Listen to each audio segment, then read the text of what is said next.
Welcome to Shire Productions, and today I'm going to be breaking down the One Championship card for Prime Video 1, DJ vs. Moraes 2. Starting off the card is the first flyweight Muay Thai Grand Prix semifinal bout between Superlek and Walter Gonklov. Walter is a former title challenger in 1 and has gone 1-2 so far in the organization. He's actually coming off of his first win, which was in the quarterfinals against Jose Cruz. And I don't mean any respect to Walter, but I honestly do kind of think that he was only put in the Grand Prix so Jonathan Haggerty could fight Superlek, seeing as Walter has had a tough time against the elite level of opponents of the division. Because even though Walter is a really competent Thai fighter, I just don't think that he has much of a chance against Superlek. Superlek is a Lumpini Stadium champion and a WBC Muay Thai champion, and has just looked exceptional in his time in 1 so far. He challenged for the kickboxing title in a very controversial loss that a lot of people thought that he won. And now back at Muay Thai, he is just like something to watch. He's got an incredible moveset, really solid striking, and exceptional clinching as well. Anything can happen in the sport, but as it goes right now, I'm taking Superlek via decision. After that, there's a heavyweight MMA contest between Mario Cirilli taking on Amir Alakbari. Alakbari is so far 0-2 in 1 championship, having suffered 2 first-round knockout defeats in his time in 1 so far. His list of accomplishments are being a 2016 Ryzen Openweight Grand Prix finalist and being a gold medalist at the World Championships in Greco-Roman wrestling. You get the sensation that he needs this victory in 1 as he's 0-2. Even though he has faced very high-level opponents, it's just you never want to be 0-3 in an organization, especially when you've been finished in 2 of those losses in the first round. The best thing I could say about Mir Alakbari is that he's kind of grown too much in love with his hands. If you go back and watch the Rising Grand Prix, he loved using his wrestling there, and it helped him get to the finals. But in his time with 1, he is actually yet to shoot for a takedown, and that's just shocking considering that he's an exceptional wrestler. And when it comes to the feet, he is just shown to not have excellent striking defense. He was getting tagged by Anatoly and Jinho like just way too much in both of their fights. And again, when you're dealing with heavyweights, you just do not want to risk standing on the feet with them, especially if your striking is not excellent and your striking defense leaves more to be desired. As for Cirilli, he's actually a former title challenger for the 1 champion. Cirilli is coming off of a first-round knockout win over the Dagestani Machine, and he was actually a Cage Warriors heavyweight champion, which is a promotion over in the UK. Cirilli is overall a very well-rounded fighter. He's got solid striking defense and actually a pretty decent takedown defense as well. Amir definitely has the tools to win this fight. However, I'm just not sure that he's going to lean into his wrestling base that much, and it's going to get him in trouble yet again against Cirilli. Cirilli is actually one of the better technical strikers out there, and has proven to be pretty good against wrestlers, especially when they try and box with him. The thing I can say against Cirilli is that he is getting a little older, being 39 years old, and he's not always the fastest guy in the world. If Amir goes out there again and gets a little too reckless and just refuses to take the fight to the ground, I just don't think this is going to turn out very well for him. My pick is Mauro Cirilli, and I think he was going to knock out Amir Alakbari in the first round. Yet up is yet another MMA heavyweight contest between Marcus Almeida and Kirill Grushenko. Almeida is a grappling legend, being a 17-time world champion, and he is currently undefeated in MMA at 3-0. He has only absorbed 1 significant strike so far in his 3 bouts, and is known for his grappling, but is actually shown to have pretty decent striking, the little bit of it he's shown. He sets up his takedowns actually really well for someone that's a grappler.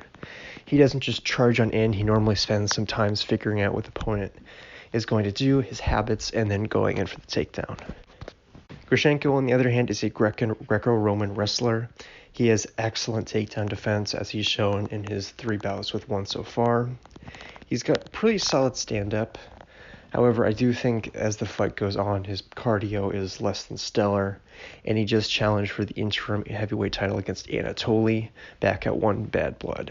I think this was a perfect matchup by one championship, as they wanted to give Marcus Almeida somebody with really good takedown defense who could defend against his grappling theoretically, but while on the same time not giving him someone that would punish him too much on the feet, like someone like Anatoly would. There are still a lot of unknowns about Almeida, like how versatile his striking is, and how his cardio will be after round one. And I think we'll be getting a lot of answers to those questions by Grushenko in this fight. I think at least initially he's going to be able to defend some of Almeida's takedowns. I'm going to give the edge to Almeida on this one, but just because his grappling just makes for such an incredible X factor. I think on the feet, Grushenko is not going to present enough of a threat and has enough of an advantage to really hurt Almeida that much. And it's already proven that Grushenko's cardio is not the best. As for a prediction, I'll take this fight via Almeida and via first round submission. And then after that, we have the other flyweight Muay Thai Grand Prix semifinal fight between Rodtang, the current Muay Thai flyweight champion, and Michael Savas. Savas is a WMC champion. He just beat Amir Nasiri in the quarterfinals of this Grand Prix, and I think he is being overlooked a little bit. And I think a lot of people are just kind of looking at these semifinal fights and looking at Superflick versus Rodtang as the most common final. But I think for this fight, this is very winnable for Michael Savas. Savas is an exceptional technical Thai fighter. He just completely negated a lot of what Amir Nasiri was trying to do. The aggression that Amir Nasiri had, and the output was just not really there because of what Michael Savas was able to enforce upon him. I think if he's able to push Rodtang into a more technical Muay Thai fight, he definitely has a shot at winning this fight. And he imposes his game plan upon Rodtang, and can he force it to be a little bit more technical? For Rodtang, as previously mentioned, he is the current one championship flyweight Muay Thai champion, and he is currently undefeated in one Super Series at 10-0.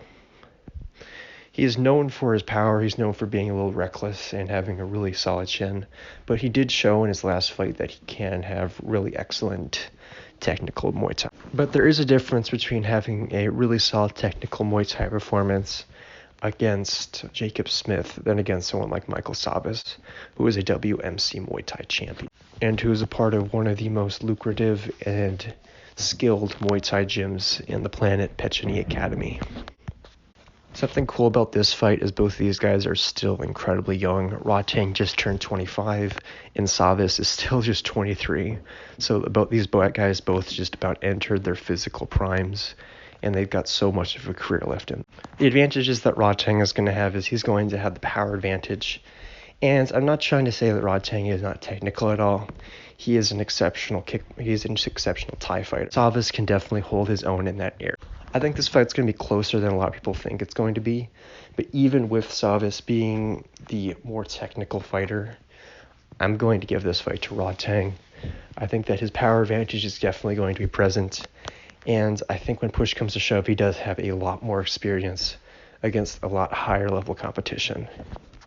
And the thing is, Savas has not shown has had as much success against the upper levels of the division in one championship. I'll have Rodtang taking this fight via a decision, and I think that the final is going to be Superlek versus Rodtang. Then, in the co-main event of the evening, Liam Harrison will be taking on Nongo Gyangadao for the one bantamweight Muay Thai title. Nongo is an absolute legend of the sport, one of the best to ever do it. Nongo is a 4-time Lumpini Stadium champion. He is also a Rajaman Stadium champion as well. And he is the, of course, current one bantamweight Muay Thai champion. He is undefeated in one so far, and has just looked absolutely unstoppable. I mean, his last few performances have been absolutely fantastic. In this fight with Lobo, it was really cool to see how he slowly figured out the timing on Lobo and hit him with that really brutal uppercut in the third round.